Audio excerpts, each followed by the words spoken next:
వాడు ఏదో అన్నాడు, వీడిదో అన్నాడు, ఎవడు ఏది అనకుండా ఎలా ఉంటారండి? నువ్వు పట్టించుకోకు, వదిలేయి. వాడు అంటే అన్నీ నువ్వెందుకు పట్టించుకోవాలి? నువ్వు కాదని నీకు తెలుసు, నువ్వు చేయలేదని నీకు తెలుసు. వాడు అన్నీ లెట్ దెమ్ బార్క్. వాళ్ళు మురుక్కొని, మనకే ప్రతి కుక్క మురిగితే మనం ఎదురుగా మురుగుతామండి. కుక్క మురిగితే మనం ఏం చేస్తాం? ఉడుపుగా తప్పించుకుని పక్కకి పారిపోతాం. అది మురిగింది అని మనం మురగంగా మరీ గట్టిగా మురిగితే రాయిట్టు కొడతాం, అయిపోయాయి. ప్రతిదానికి మనం సమాధానం చెప్పక్కర్లేదండి, అవసరం లేదు అక్కడ. అలాగని మనసులో పెట్టుకుని బాధపడకూడదు. ఇంకా అంతకంటే సమాధానం చెప్పడమే మంచిది. మనసులో పెట్టుకుని అసలే బాధపడడం చేయలేదు కదా, ఏదో అనుకుంటారు అనుకొని వాళ్ళు ఎవరైనా మనం పట్టించుకోవాలా?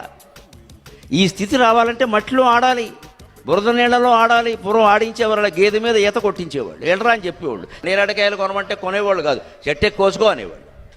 నేరేడు చెట్టెక్కి కోసుకునేవాళ్ళం ఆషాఢ మాసంలో. కాలు విరిగితే విరుగుతుంది, 3 వారాలు రెస్ట్, దానికేముంది, బడి మానేయచ్చు. ఈ సాహసాలన్నీ చేపట్టే తర్వాత జీవితంలో, ఉద్యోగంలో కానీ సంసారంలో కానీ ఎన్ని ఇబ్బందులు వచ్చినా ఎదుర్కొన్నారండి. ఈ సాహసాలు మనం పిల్లలకు అలవాటు చేయాలి.